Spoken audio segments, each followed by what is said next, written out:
चुनाव की बात हो रही है, डेवलपमेंट से ऊपर यहाँ आपको इस बात की दिक्कत है, आप ये क्या महसूस कर रहे हैं? क्योंकि जितने लोगों से मैंने बात की, ये हर इंसान कह रहा है डेवलपमेंट से ऊपर हिंदू मुसलमान। तो क्या हिंदू मुसलमान ही उत्तर प्रदेश के चुनाव में रहने वाला है? इसी पर केंद्रित रहेगा चुनाव? मुझे लगता है कि ये चुनाव समाजवादी पार्टी और Bharatiya Janata party who is better Hindu का चुनाव लड़ रही है। अब ये सेकुलरिज्म के सूरमा जो बनते थे वो जय सिया राम का नारा लगा रहे हैं। अगर मैं पलट के नारा तकबीर अल्लाह अकबर बोल दूंगा, बोलेंगे नहीं देखो कम्युनल बोल दिया इन लोगों ने। अब ये जय सिया राम लगा रहे हैं, वो भी नाम लगाते थे। जो नारे लगाते थे इनके कार्यक्रम में अब जय परशुराम के नारे लगते हैं। अब हाँ, यही प्रॉब्लम है। मुसलमान सवाल कैसा किया?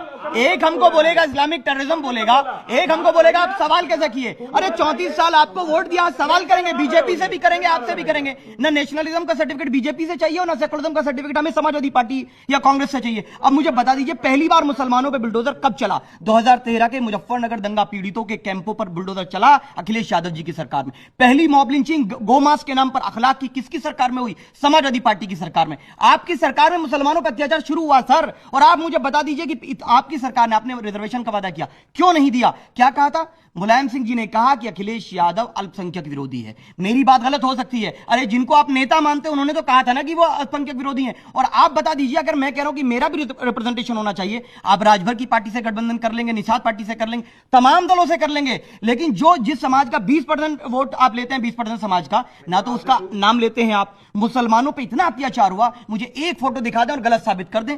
ये ऐसे व्यक्ति को पार्टी में रखते हैं जो कहता है कि मुस्लिम महिलाओं को कब्र से निकाल कर रेप करेंगे तो ये सेकुलर रहते हैं। शिवसेना से ये गठबंधन कर लें, सेकुलर रहते हैं। साक्षी महाराज को राज्यसभा भेज दें तो ये सेकुलर रहते हैं। और मैं कह रहा हूं कि मैं रिप्रेजेंटेशन की बात कर रहा हूं। 34 साल मैंने आप पे विश्वास किया, मुझे धोखा मिला। अब मैं चाह रहा हूं कि एक कुर्सी अखिलेश की लगेगी, अखिलेश जी की लगेगी तो एक ओवैसी साहब की लगेगी, तो इनको प्रॉब्लम हो रही है। लेकिन अब बात भागीदारी की होगी। बिहार में हमने 5 सीट मांगा था, बिहार में हमने 6 सीट मांगा था, 5 जीत करके आए। और क्या हुआ? कौरवों की तरह ये बर्बाद हो गए। और उत्तर प्रदेश में भी हम कह रहे हैं कि आइए मिलकर के बीजेपी को हराएं। अच्छा, आपने तो प्रस्ताव दिया ना इनके साथ आने के लिए, कोई प्रस्ताव का जवाब आया? अब ये जवाब देंगे और अहंकार का जवाब अभी आया कि नहीं? अभी नहीं आया। और अहंकार का जवाब उत्तर प्रदेश की जनता देगी। बिहार की जनता ने जवाब दिया, उत्तर प्रदेश की भी जनता जवाब देगी। अगर कोई दुर्योधन का मार्ग अपनाकर अहंकार करेगा तो उसका हाल कौरवों वाला होगा, ये निश्चित है। बाद में रोना नहीं कि टॉफी हमारी छीन करके ले गए, ओवैसी साहब की वजह से हार गए, वोट बढ़ गया। बाद में नौटंकी नहीं करना। हम आज आपसे रिक्वेस्ट कर रहे हैं कि मिलकर बीजेपी को हराएं।